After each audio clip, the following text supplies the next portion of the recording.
If I asked you, right now, whether you were in the top 5% of this entire country, you would probably laugh. You'd shake your head, maybe glance at your overdraft or your last payslip, and say, "Not a chance, not me." And that reaction, that instant flinch of denial, is the most British thing in the world. Because here, wealth is a quiet secret. It doesn't shout. It doesn't roar past you in a bright yellow supercar. It sits silently inside pension statements you never open, and in the ordinary bricks and mortar you walk past every single day without a second thought. Today, we are pulling back that curtain. We are revealing the honest, verified numbers that define the British elite in 2026, and the figure might sit far, far closer to home than you would ever dare to guess. But first, let's clear the air, because almost everyone gets this completely wrong. Your net worth is not your salary. A footballer earning millions who spends every last penny of it has a net worth of nothing. Net worth is something quieter and far more honest. It is the sum of your resilience. It is the bricks in your home, the pension pots compounding silently in the background, and the money you've sheltered inside your ISA, and then you subtract every single penny you still owe to the bank. Think of it this way. Your salary is the river flowing past you, fast and loud and gone by the end of the month. Your net worth is the reservoir, the water you actually manage to hold back and keep. And in the end, it is the reservoir, never the river, that decides whether you are truly wealthy. So, here is the number you came for. To break down the door and step into the top 5% of UK households by total net worth. And that figure includes the value of your property and your pensions. You need roughly £1.8 million. Read that back slowly. Not the top 1%, not billionaire territory, not private jet money.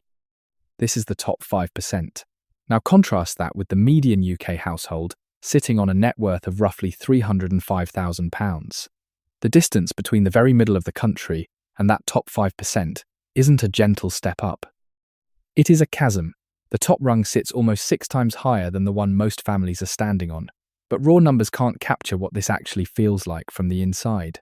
So picture 2 castles. At the median level, that £305,000 household, your castle walls are made of wood. On a calm, sunny day, they look perfectly fine. Reassuring even.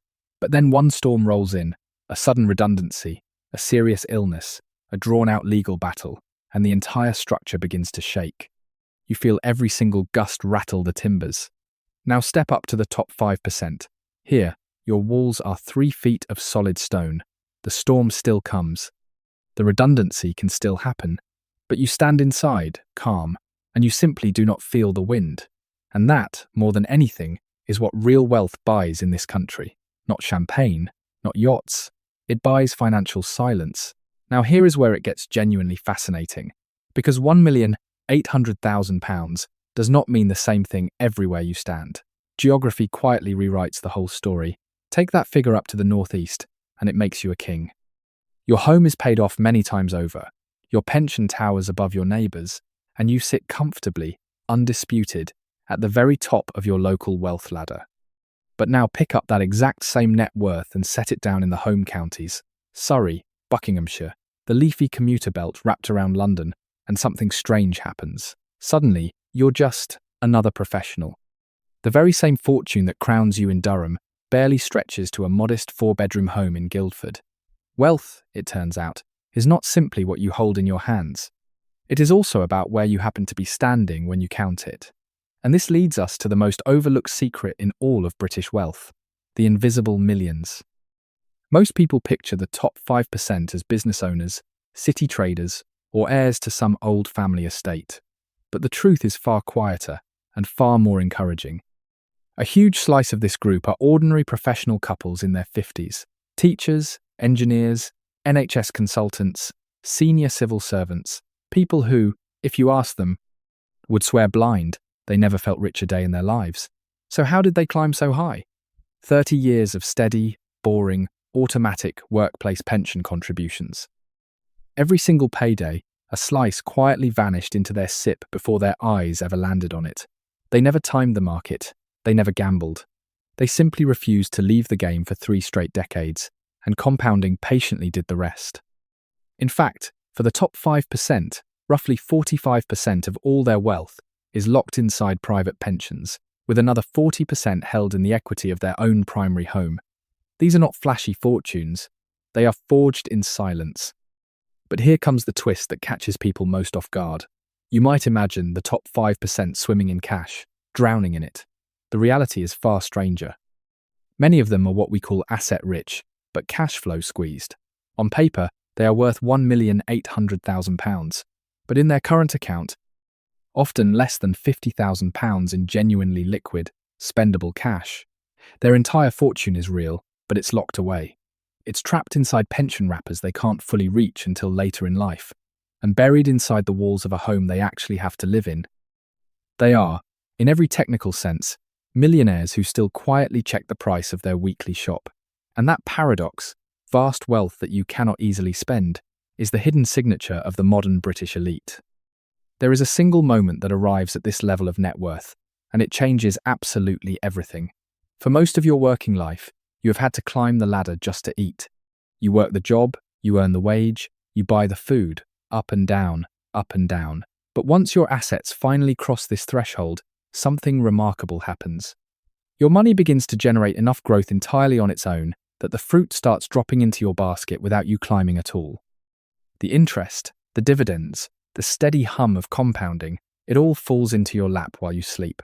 You are finally eating from the orchard you planted back in your 20s. Every uncomfortable sacrifice you made in those early years, the holidays you skipped, the pension you funded when money was painfully tight, those were the seeds. And now, decades later, the harvest simply arrives, all on its own.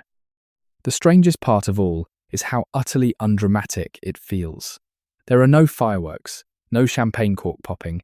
It usually lands on some quiet morning, or perhaps at the start of the financial year, when you're doing nothing in particular at all. You glance at a statement, and you realize, almost with a jolt, that the scaffolding of your entire life, the home, the pension, the safety net beneath it all, is fully paid for. Every last bit of it. Nobody can pull it down now. The mortgage is gone. The structure stands, unshakable, on its own. And in that ordinary, unremarkable moment, you feel the full weight of 30 years of quiet, disciplined decisions finally settle gently into place. But there is a sting waiting at the very top, and it ambushes almost everyone. The instant you enter the top 5%, you also paint a target squarely on your own back, because you become a primary candidate for the 40% inheritance tax. HMRC politely calls it a duty. The wealthy call it the success tax. You spent your whole life carefully building this fortress, paying your taxes dutifully along the way, only to discover that when you try to pass it on, the taxman wants 40% of everything above the threshold. And this is precisely why gifting has quietly become the national sport of the British wealthy. Passing money down to children early, funding grandchildren's futures, carefully weaving together drawdown and allowances, all of it an elaborate, delicate dance to shrink the estate before HMRC ever comes knocking. Being wealthy in Britain, it turns out, isn't only about building the castle. It's about deciding, in advance, exactly who gets to keep it. So let's come right back to where we began. Being in the top 5% was never truly about the sports car in the driveway or the designer watch on your wrist. That's all just noise. It is, and always was, about the margin of safety. It's the 3 feet of stone standing between you and the storm. It's the orchard that feeds you without ever being asked. And above all, it's the profound, deeply underrated piece of a quiet morning when your compounding orchard has finally grown louder than your anxiety. That is the real definition of the British elite in 2026. Not loud, not flashy, just free. And if that is the goal, and for most of us, quietly, it is, then the small seeds you choose to plant today are the very stone walls that will one day keep out the wind. If you learned something from this video, like and hit subscribe. See you in the next one.